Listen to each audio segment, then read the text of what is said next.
Hey, what's up? It's Ginty. Now, look, I've been a fan of Motley Crue forever, okay? I grew up during the heyday when they were coming up in the mid and late 80s and early 90s. I got all their albums. I've got their book called The Dirt. I've seen the movie The Dirt a million times. I love Motley Crue.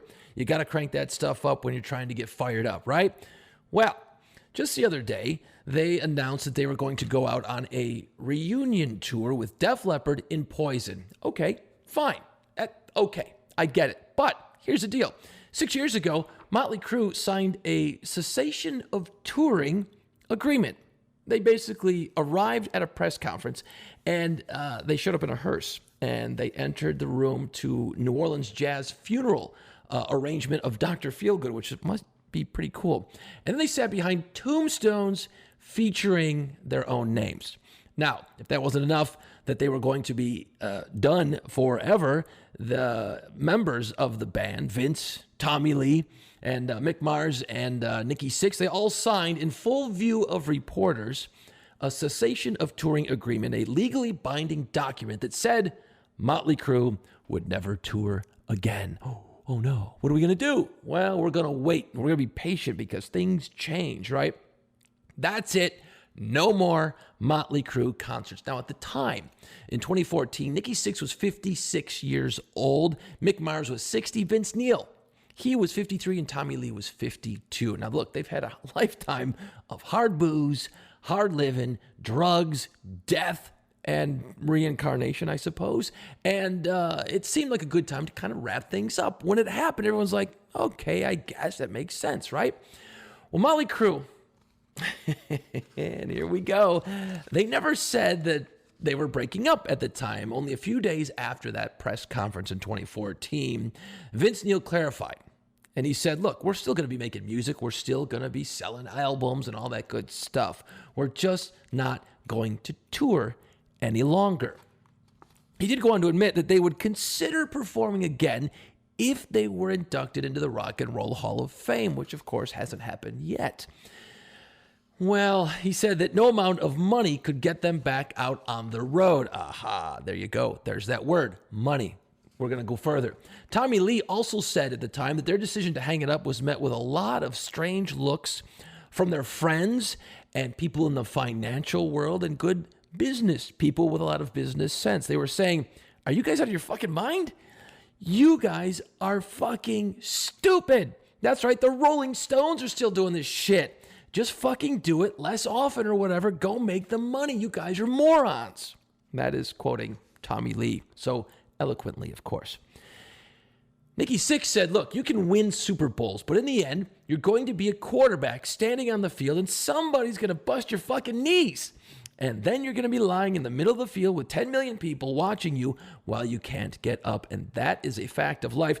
But we're not going to let that happen to us. We're going to win the Super Bowl and we're going to fucking leave, which is what they did. They signed the contract, right? Well, then Nikki Sixx went on to form a new band called 6 a.m. It's a cool band. You should check them out. But he was adamant about putting his past aside and not including any Motley Crue songs in his new band's set list when they perform live. Okay, so far so good. They're moving things along. Well, he said, the people who are coming to see us are coming to see my new band, 6 a.m. We don't play Motley Crue music, and we will never play Motley Crue music. The day Motley Crue played its last show, I will never play another Motley Crue song again, even if I wrote the songs. Nikki Sixx also added that a band reunion would be over my dead body, which he had been once so far. All hell would rain down on any lawyers or promoters or anyone out there who thinks they're going to go sneaking around it. Dignity is the most important thing. This is what he said a long time ago, right? Now, even as the members got back together to oversee the movie version of their kick-ass book called The Dirt, and the movie's great as well, they included four new songs on the soundtrack, and they continued to insist that the cessation of touring agreement would remain in effect. They said, quote, we signed a contract not to tour ever again.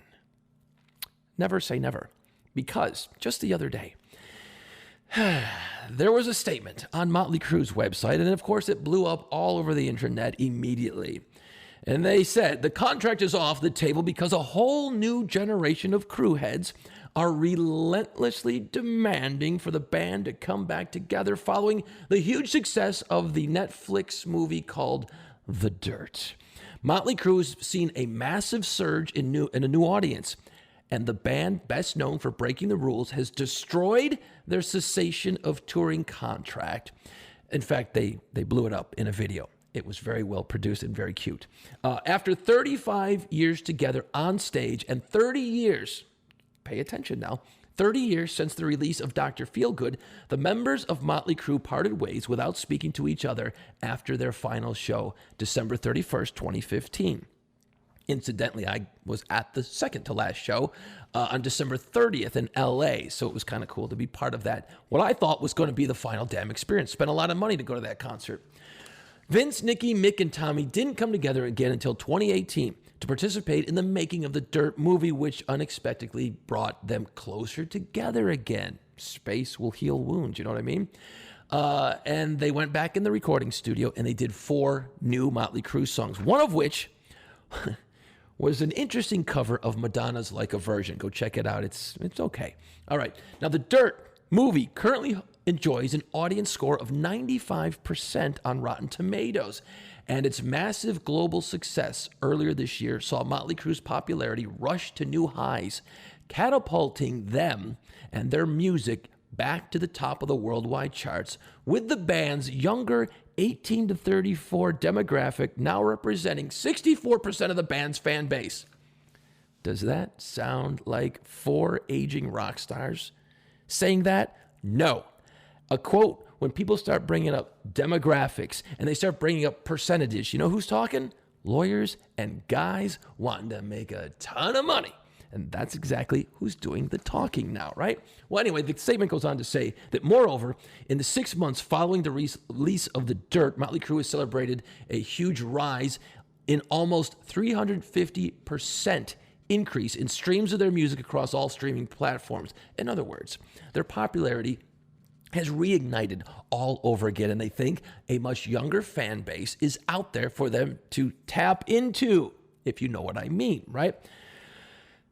So they decided to come back, and they announced a tour with Def Leppard and Poison, a stadium tour. So why are they back? Well, I think you kind of got it figured out at this point. I'm quite sure it's money. Now, there's rumored to be a $150 million payday for a world tour of stadiums with Def Leppard and Poison. So obviously, you do it for the money, but let's not just pin it on that. Let's think about this logically for a second, all right? Now look, these guys have sold over 100 million albums. They have toured numerous times. They've got merchandise for sale, and a lot of it is sold out online. So they're still making money, and hopefully they were kind of smart with their money back in the day, and they've got money. Vince Neil's been on a solo tour for the last few years, so he's making money. The rest of the guys have all got different projects going on. I'm sure they're doing okay financially. It's probably more, right? It's got to be.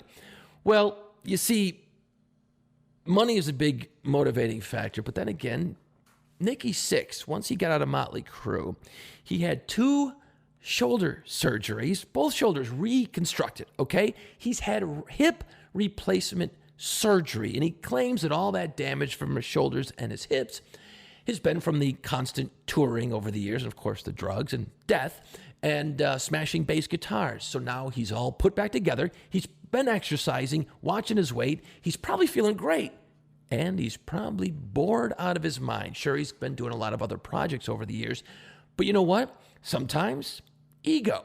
Sometimes you just miss it, right? And again, they've had about 6 years of space since they've really gotten together. So you combine money, missing being a damn rock star with all the stuff that goes along with it, all the trappings, right?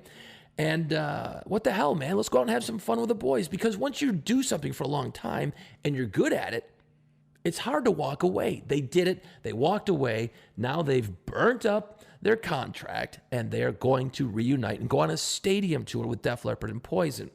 Okay, look, You go on a stadium tour, we're talking football stadiums around the country here in the U.S. and probably soccer stadiums over in Europe. They'll do fine over in Europe. Now, in the U.S., it's going to be hard to sell out a damn stadium. You're talking 50, 60, 70,000 people.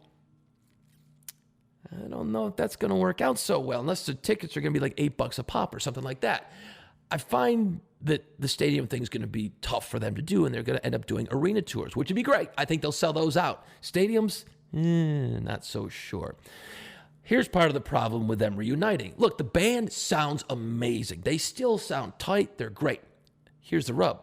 Vince Neil, he's a little out of shape. Go punch up some recent YouTube videos. Now, that's not a knock on being out of shape. Hell, it happens to everybody, right? But his ability to sing in a concert for 2 hours isn't so good. He does a lot of say one word and then hold the microphone out for the rest of Home Sweet Home. And you know what? I'm paying a lot of money to come to your concert. I'd prefer you sing it. You know what I mean? So that part's going to get rough, and people are going to start bashing the hell out of him once the tour starts, unless he figures out a way to get his voice in shape. Now, all this being said, will I buy the Motley Crue t-shirt, buy the Motley Crue tickets, and go to the damn Motley Crue concert when it comes to my city? You bet your ass I will. But then that's why you do it, because I love the music.